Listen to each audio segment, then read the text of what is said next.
أعوذ بالله من الشيطان الرجيم. بسم الله الرحمن الرحيم.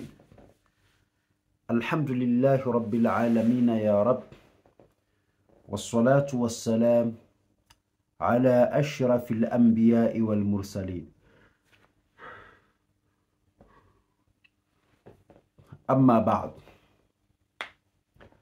baada ya kumshukuru Allah na kumtakia rehma kipenzi wa umma Mtume Muhammadin sallallahu alayhi wasallam. Ama ndugu zangu wasikilizaji watukufu katika chaneli yetu hii,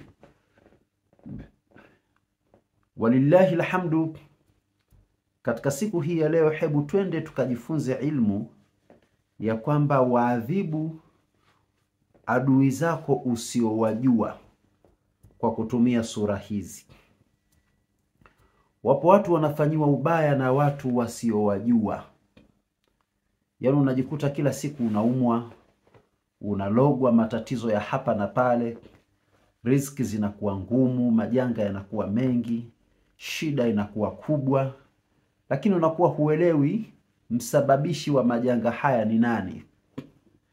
Walillahi alhamdu, nawe pia wakati mwingine hutaki fitna, hutaki kujua ni nani ambaye anakusumbua, anakutia zahma hizi.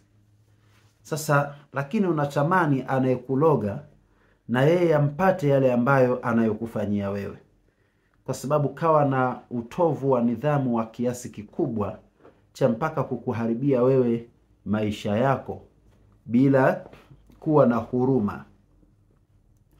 Sasa nini cha kufanya ili mradi uhakikishe unarudisha makombora kwa aliyekufanyia madhila na mabalaa na mazito? Inshallah cha kufanya si kingine bali ni kitu hichi, ambapo pia tupo katika maandalizi ya dua kubwa ambayo tunaifanya. Itakuwa ni dua ya wikaya. Inshallah muda sio mwingi tutaanza kuifanyia matangazo. Tutakuja kuisoma dua hii live kabisa. Tutaisoma live, kila mtu atakuwa live katika kuipokea dua hii. Tupo katika maandalizi hayo na tutachinja na mnyama kabisa kwa ajili ya dua hii inshallah, na kila mmoja tutamsajili humu. Atakayetaka kuingizwa katika dua hiyo tutamsajili inshallah. Kama mtakuwa tayari mtanifahamisha tuiandae dua hiyo ama mnasemaje. Ila tupo katika hatua ya kuiandaa dua hiyo, inaitwa dua ya wikaya. Ukisomewa wewe popote pale utakapokuepo, hata kama uko nje ya nchi, uko popote, kwa sababu kisomo hichi ni kisomo cha asma ahlul badri. Majina ya ahlul badri au wale ahlul badri tunakwenda kukufanyia. Hii ni kinga mujarrab na ni kinga madhubuti kwa yoyote atakayekufanyia ubaya na ushirikina. Wallahi ule ushirikina utamrudia mwenyewe tukiisoma dua hii, na inshallah tupo katika maandalizi ya kuja kuisoma dua hii mujarrab sana. Lakini inshallah kwa wakati huu naomba tuende tukasome ni aya ngapi, ni sura gani ambazo ukizisoma zinakwenda kurudisha ubaya kwa yule ambaye amekufanyia ubaya, tena ambaye humjui. Inawezekana ukawa unamjua ni fulani, lakini usimtaje jina. Wewe sema tu ya Rabbi, mimi ninapata shida na dhiki na majanga haya, sijui ni nani ambaye ananihukumu na kunifanyia ubaya wa Kiswahili.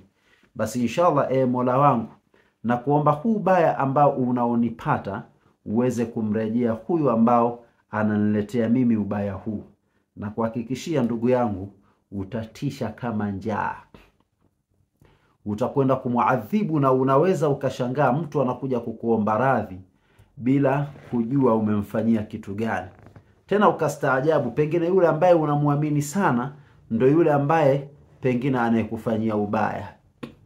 Sasa inshallah nini cha kufanya ili mradi kuweza kurejesha ubaya kwa aliyokufanyia ubaya? Hakikisha unazitumia sura hizi tatu. Sura ya kwanza ni Alam Tara, suratul Fil. Alam tara kaifa fa'ala rabbuka bi ashabil fil, alam yaj'al kaidahum fi tadlil, wa arsala alayhim tayran ababil tarmihim bihijaratin min sijil faj'alahum ka'asfin ma'kul. Hapo utaisoma hiyo Alam Tara mara 110. unakaa kikao, unachukua udhu wako safi, unaelekea kibla, swali rakaa 2, rakaa ya mwisho pale katika sijida, ile rakaa ya mwisho katika sijida, toa maombi yako, mueleze Mungu, ya Rabbi, nafanya maombi haya dhidi ya ubaya kwa anayenifanyia ubaya. Kisha kaa kikao chako vizuri, ukiwa umeelekea kibla hivyo hivyo, utaisoma alam tara hii mara 110. Kisha baada ya kumaliza hayo, utasoma na nyingine. Ipi hiyo? Wailul likulli humazati lumaza. Utaisoma wailul likulli humazati lumaza alladhi jama'a malahu wa addada yahsabu anna malahu akhlada kalla la yumbadhanna fil hutama wama adraka mal hutama narullahi almuqada allati tattali'u 'ala al-af'ida innaha 'alayhim mu'sada fi 'amadin mumaddada. Huo ndio mwisho wa sura hii. Hiyo pia utaisoma mara 110 kwa kuirudia rudia mpaka zitimie mara 110. Hilo jambo la pili. Jambo la tatu, utasoma tabbati yada. Hii bismillahirrahmanirrahim. Tabbati yada abi lahabi wa tab ma aghna anhu maluhu wa ma kasab sayasla naran dhata lahab wa imra'atuhu hammalata al-hatab fi jidiha hablum min masad. Nayo pia utaisoma mara 110. Jumla zote zitakuwa ni sawa na mara 330 kwa sura zote tatu. Baada ya hapo sasa, usifanye kingine chochote. Baada ya kumaliza dua hiyo, nenda katoe sadaka ya kichinjo. Hiyo ni kafara dhidi yako wewe. Kichinjo hichi kitakuwa ni kichinjo cha kuku watatu. Kuku wa kwanza awe mwekundu, kuku wa pili awe mweusi, kuku wa tatu awe mweupe. Toa kafara ya kichinjo cha kuku watatu. Kisha kuku hawa nenda kawagawe kwa watu wenye dhiki, wenye maisha magumu, watu maskini wasiojiweza, au watu ambao unaamini kabisa hawana uwezo. Lakini kuku hawa wakiwa tayari wamekwisha chinjwa, nenda kawagawe. Au kama unaweza, nenda kanunue mbuzi, kisha msomee mbuzi huyu, kisha soma dua hii. Alafu wakati huu atakuwa uko na hao mbuzi, utaweka nia ukiwa umemshika yule mbuzi, alafu mchinje, gawa mafungu 7, nenda kagawe kwa watu wenye uhitajio wa kuhitaji nyama hizi. Na kuhakikishia ndugu yangu, utatisha. Atakaye kuloga huyo atashika adabu yake, tena atashika adabu kweli kweli, sio masihara. Hicho ndo kitu ambacho ninakupa cha 100%, wala hakina ubishi. Mashehe wengi wamekajaribu na kimeweza kufanya kazi. Inshallah tuweze kukifanyia kazi hili ambalo nimekufundisheni katika wakati huu na nyakati hizi. Lakini pia vile vile dua hii ambayo nimekupeni, kisomo hichi ambacho nimekupeni, unaweza pia ukafanyiwa. Maana kuna wengine ni Wakristo so Waislamu.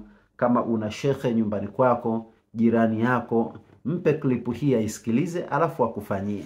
Lakini pia kuna watu sehemu za mbali ambazo hakuna hata mashekhe, kuna Ukristo tu umejaa kule. Basi sio vibaya, unaweza ukafanyiwa pia mbali kwa mbali. Mathalan ukitupa sisi kazi yako, tunaweza tukakufanyia. Tukikusanya vijana wangu wenzangu pia tukakaa tukakufanyia dua hii na mambo yakawa safi na salama inshallah, na kichinjo kikafanyika, kila kitu. Pia unaweza ukafanyiwa dua hii inshallah. Ndugu zangu, kufikia hapo nisiwe na maneno mengi. Ulikuwa nami ndugu yako Ustadh Muhammad Kundian At-Turiyu almaruf kama Uncle K. Naomba kayafanyie kazi hayo ambayo tumekufundisha, utaona majawabu pamoja na majibu yake insha Allah. Kufikia hapo niseme wassalamu alaikum wa rahmatullahi wa barakatuhu.